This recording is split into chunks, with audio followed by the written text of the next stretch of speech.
तो कभी सोचा है कि उन कहानियों में ऐसा क्या खास होता है जहां कोई ऐसा हीरो जीत जाता है जिसकी किसी को भी उम्मीद नहीं होती। आज हम उसी क्लासिक कहानी को, जिसे सब पसंद करते हैं, जरा गहराई से समझेंगे। एक अंडरडॉग की कहानी। जरा इस लाइन पर गौर कीजिए। कब टूटा था? ख्वाब नहीं। ये एक लाइन आदिल की कहानी से है। सोचिए, एक नौजवान जो एक छोटे से होटल में दिन रात मेहनत कर रहा था। एक छोटा सा मामूली सा कप तोड़ने पर उसे डांट पड़ती है, लेकिन उसी एक पल में एक बहुत बड़ी सोच जन्म लेती है।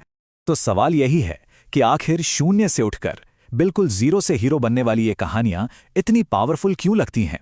चलिए इन इंस्पायरिंग कहानियों के ब्लूप्रिंट को, इनके एक एक हिस्से को खोलकर देखते हैं और समझते हैं कि ये हमारे दिलों को इतने गहरे तक क्यों छू जाती हैं। तो सबसे पहले बात करते हैं अंडरडॉग की शक्ति की। आखिर ये फर्श से अर्श तक की कहानी होती क्या है? क्रिस्टोफर बुकर अपनी किताब द 7 बेसिक प्लॉट्स में बताते हैं कि ये कहानी का एक फंडामेंटल पैटर्न है। एक ऐसा हीरो जो बिल्कुल गरीब है, वो धीरे धीरे सब कुछ हासिल करता है, ताकत, पैसा, प्यार, फिर अचानक सब कुछ खो देता है और फिर उसे दोबारा पाता है। लेकिन इस बार वो एक बेहतर इंसान बनकर उभरता है। ये कोई नई चीज नहीं है। सोचिए, सिंड्रेला से लेकर अलादीन तक यही तो कहानी है।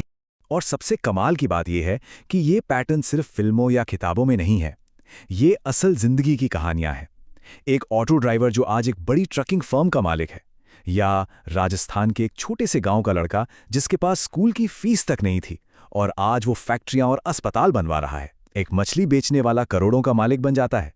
ये हमारे आपके बीच से निकले लोगों की कहानियां हैं जो साबित करती हैं कि ये सब हर दिन हमारे आसपास हो रहा है।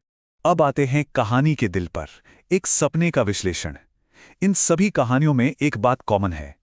हर कहानी एक ऐसे हीरो से शुरू होती है जिसके पास एक बड़े और पावरफुल सपने के अलावा और कुछ नहीं होता। अयान की कहानी को ही देखिए।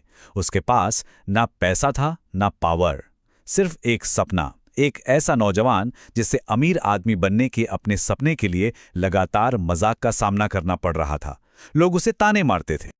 और यही जुनून कहानी का इंजन है।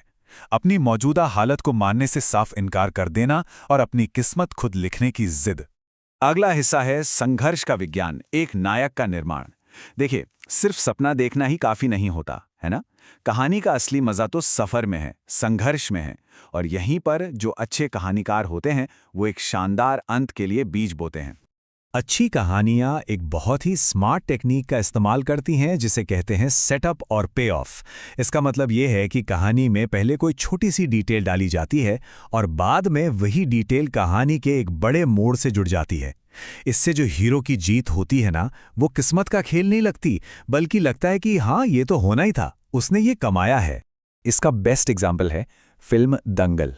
याद है, फिल्म की शुरुआत में एक खास कुश्ती की टेक्निक के बारे में बताया जाता है। वो था सेटअप। और फिर क्लाइमैक्स में क्या होता है? हीरोइन बिल्कुल उसी टेक्निक का इस्तेमाल करके फाइनल मैच जीत जाती है। ये है पे ऑफ। पहले एक आइडिया सेट किया और बाद में वही आइडिया एक जबरदस्त पल बनाने के लिए वापस आया। इससे जीत और भी मजेदार लगती है। अब वापस आदिल की कहानी पर आते हैं। उसका वो टूटा हुआ कप याद है? वो सिर्फ एक हादसा नहीं था, वो एक सेटअप था। उसकी सोच का सेटअप। मैं चीजों को टूटने देता हूं, खुद को नहीं।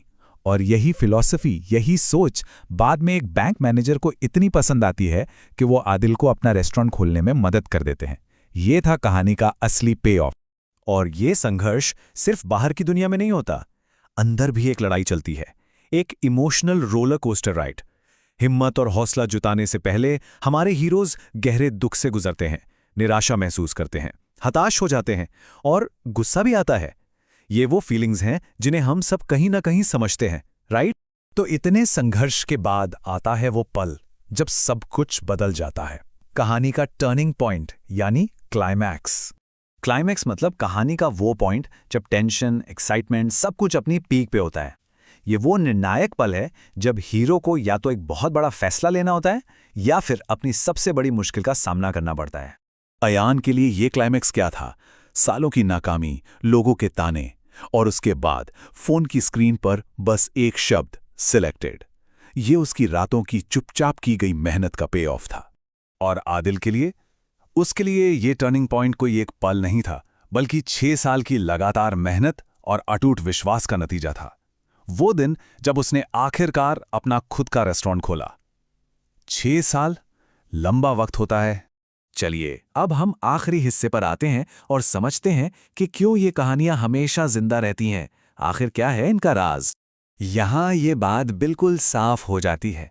एक तरफ देखिए काल्पनिक कहानियां, आदिल जो बर्तन धोने से शहर का सबसे फेमस रेस्टोरेंट का मालिक बनता है, या अयान जिसे लोग एवरेज कहते थे वो अपना सपना पूरा करता है।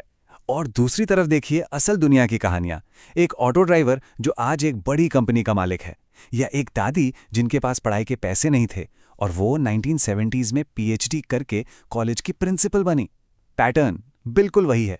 तो असल में फर्श से अर्श तक की ये कहानियां हमें उम्मीद का एक ब्लूप्रिंट देती हैं।